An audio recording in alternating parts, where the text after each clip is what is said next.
Well, guys, after months of waiting, we finally find out who dies on the island, but the results might not be as satisfying as we may have hoped. Don't change the channel. Don't touch that dial. We got it all on UHF. Take off your sneakers.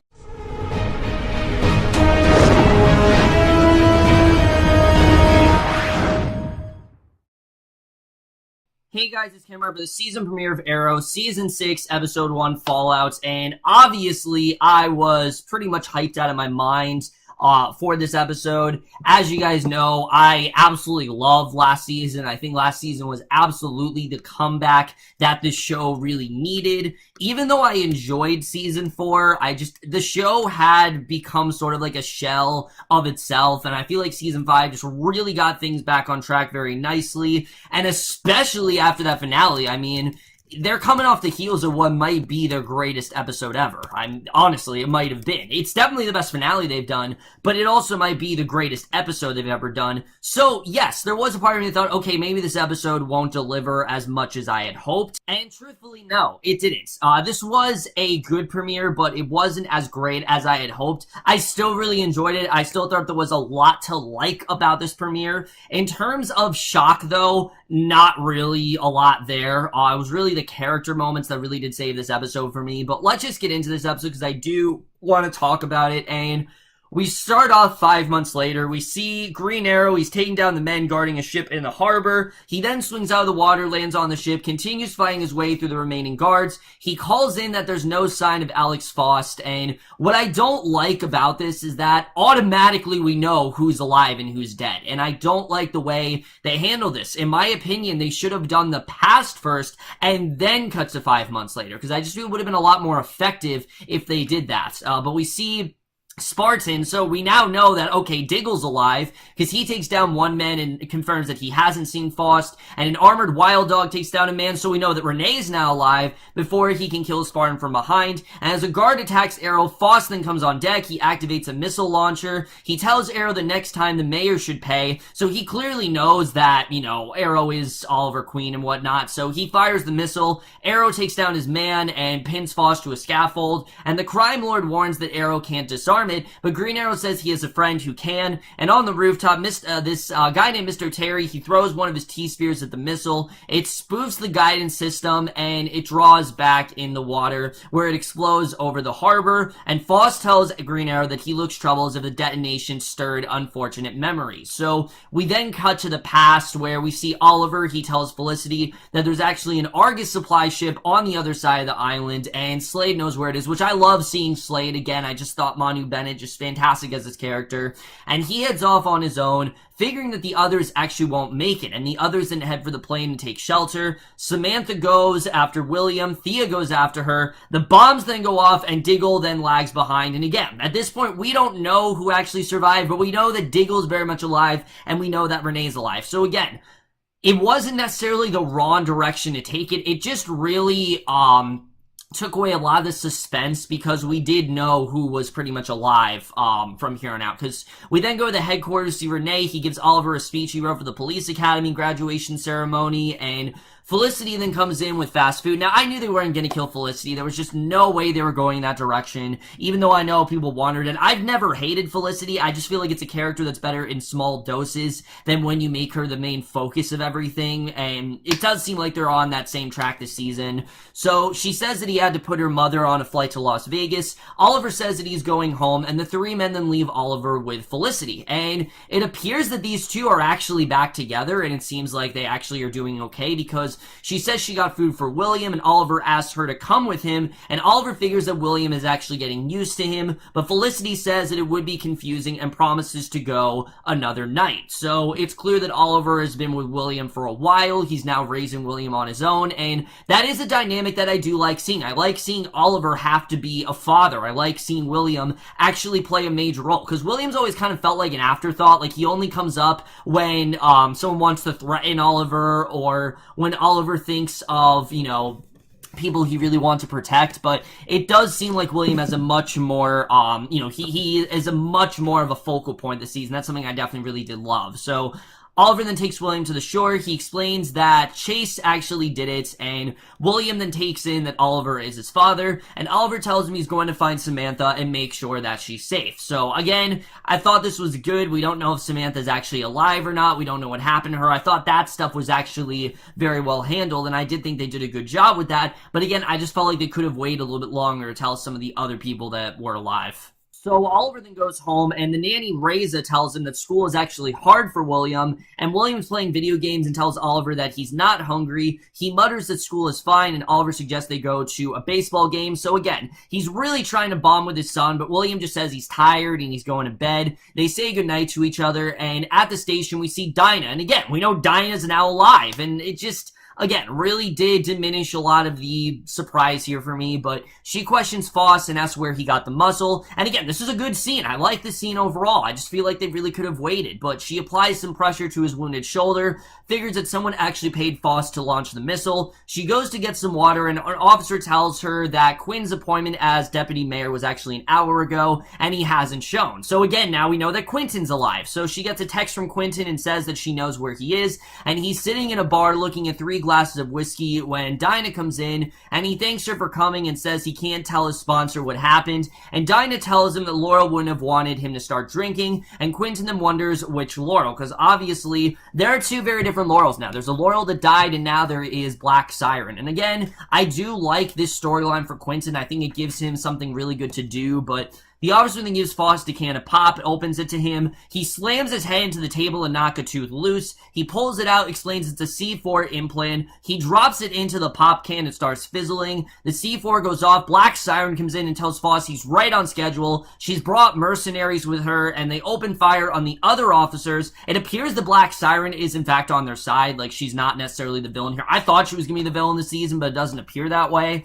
So Alex actually activates a bomb, says that they're all set. He gives the remote to Black Siren. She sets it off as they leave. The station then blows up behind them, and the next day, Oliver, Quentin, and Renee look over the debris. Quentin suggests that they just delay the graduation, but Oliver refuses to give in to terrorism, and Dinah shows them a video of Black Siren, assures them that she got to do it before anyone else could really see it. So at the bunker, Quinn and Dinah assure the others that Black Siren was dead on Lienyu when they found her, but she's clearly not. She is very much alive, and they wonder why Foss is working with Black Siren. So, again, it does seem like she very well could be like a villainous presence here, but Diggle sends the image to Lila to identify the mercenaries, and Oliver goes to take William to school. When he arrives home, William actually storms past him without a word, and Reza says that William didn't sleep, that he puts on a good act for Oliver. He cried and said that his mother was dead because of the bad man. So now we know Samantha's dead, and it really just disappointed me. I really wanted them to save that, but now we know Samantha's actually dead. So we then cut to the past. Oliver finds Slade, who says he came back looking for survivors. He explains the team that went to the monastery, and he leads Oliver to Thea. And then in the present, we see Quentin visits Oliver in his office. He finally talks about the other Laurel, because obviously this is something that's on his mind. He explains that Dinah wasn't being straight when she said that they found her dead, and Quentin explains that Black Siren actually went to the station looking for her. So as Oliver wonders, Lila actually sends a text to Oliver saying they have a lead on Black Siren, so Quinn insists on going with her, and that night Black Canary actually intercepts Black Siren's van and uses her sonic scream to stop it, and I like the Black Canary has like the full-on costume this season. That was really cool to see. But Black Siren then gets out, the two of them unleash their sonic blasts on each other. Black Canary actually deflects it with her staff, and the two fight hand-to-hand. Mercenaries then charge out of the van, the rest of the team take them on, and Diggle then prepares to threaten a man threatening Wild Dog, but he misses, and the mercenary actually shoots Wild Dog in the chest, knocking him over the bridge railing. An arrow takes down the mercenary, leaps over the side, grabs Wild Dog just in time. Mr. Terrific then arrives, and Arrow warns him that Renee is actually in bad shape, so Quentin and Curtis then take Renee to Dr. Short's for treatment. And Oliver takes Felicity, and that Black Siren and the other mercenaries escapees actually pulled a GPS off the van. He then asks if Dinah knows why Black Siren targeted Quentin, and she claims that she doesn't really know. Like, why would she be after him? And Felicity says the GPS last location was a warehouse and figures that Black Siren won't go there, and Diggle and Dinah then head there to see if they can actually pick up any clues. So again, this was all interesting stuff. I just really wish they would have saved a lot of this for the second episode. So we then cut to the past. We see Slade takes Oliver to where the blast actually blew Thea away, and Oliver runs to his sister and breaks into tears. And this I loved. I love that they actually waited to tell us what was going on with Thea, if she was alive, if she wasn't. I thought where they take Thea is probably the most unpredictable. Like, I thought Thea would actually be completely okay, but we see no, Thea's actually very badly hurt, and this could very well be Thea's last season. I'll get into that, but Black Canary and Spartan then enter the warehouse. They discover the place is empty. They look around, and Black Canary says she saw Spartan miss. He asks about her and saying that he saw her reaction when Oliver asked Laurel if Black Siren targeted Quentin. And before she can answer, they spot a map showing an attack plan of City Hall, and the Academy graduation is actually being moved there. The relocation was kept under wraps for security reasons, and back in the past, Dinah and Quentin then search the monastery. Black Siren then attacks Dinah, puts a knife to her throat. She greets her father, Quentin, as he draws on her, and back in the present, Oliver then dresses for the graduation. He hears William calling out for Reza, and he insists on going in. He tells William that Prometheus is gone, and obviously, William's terrified. This is the man that killed his mother, just caused a lot of, just really traumatic moments in his life, and he says that the bad man is there, and he points at Oliver. So Oliver then meets Felicity at the bunker, says he's worried about William, tells her that they have more pressing business, and Felicity explains that she identified the target areas at City Hall. They wonder why Black Siren is actually attacking the graduation. Like, out of everything, why is she attacking them? So Quentin comes in, says the Black Siren didn't get him, and Dinah tells him that he doesn't have to do, but Quinn says he's been living with the guilt too long. He explains that Black Siren wasn't dead when they found her. So back in the past, Quinn actually shoots Black Siren before he can cut Dinah's throat.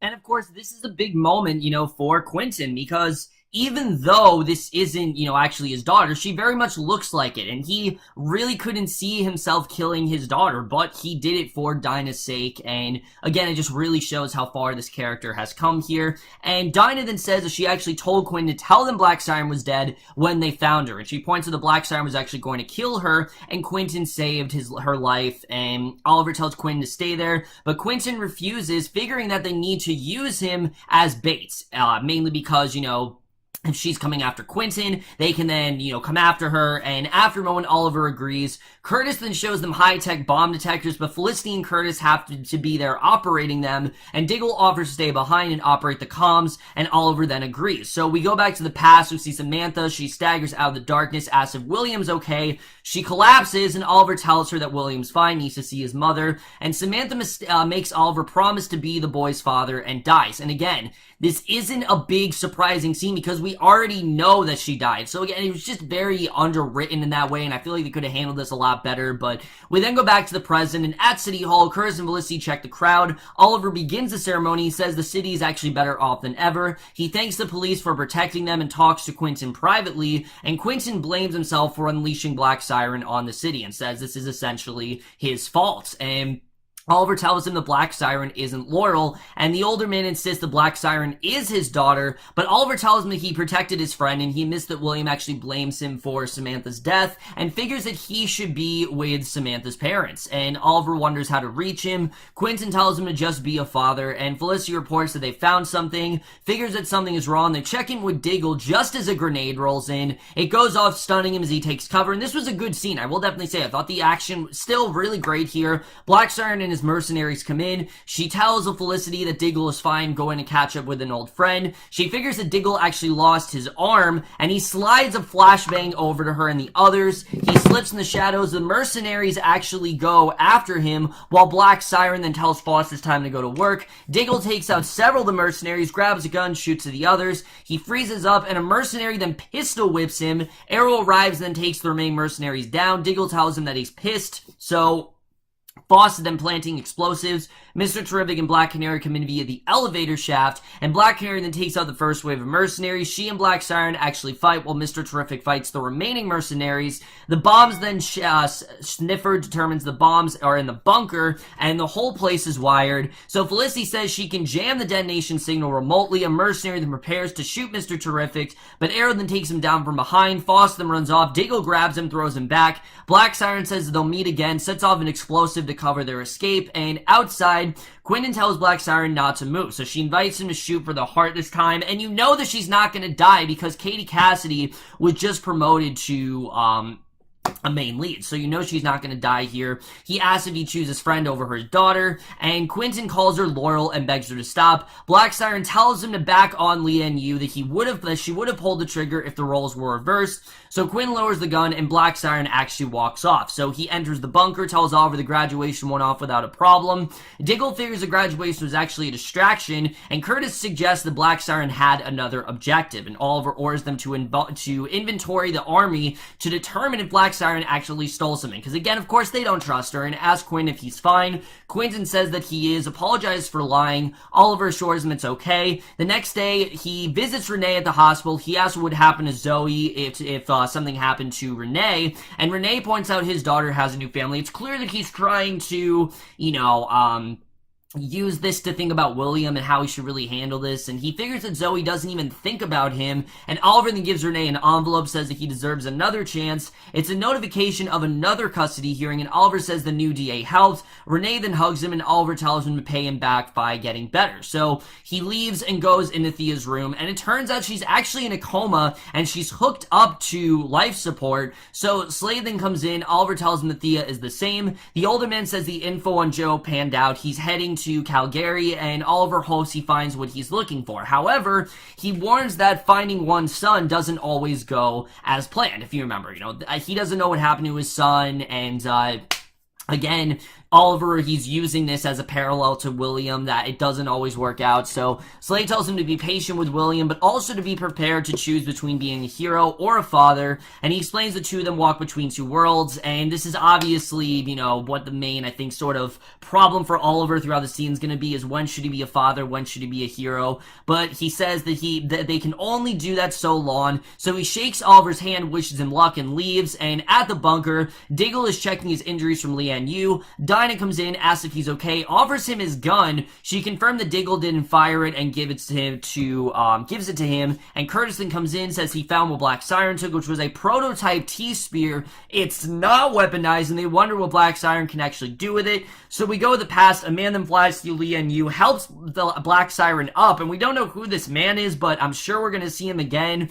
So we then go to the present, and Oliver tells William that he knows William blames him for part of what happened. He talks about how Robert also wasn't perfect, and neither is he, but Robert loved him, and Oliver says he knows how much Samantha loved him, and she asks Oliver to take care of William. He promises he's never walking away from William, says he can stay up late to watch a game, and he asks if it's football or baseball, and then agrees, and they share a nice tender moment there, which I really enjoyed. But Oliver then goes out. Felicity calls and tells him to turn on the news. We see Bethany Snow is actually showing a photo identifying Oliver as Oliver, so Felicity wonders what they're gonna do. Oliver admits that he doesn't know. This really could, fuck up his mayoral status, and that is the way this episode ends.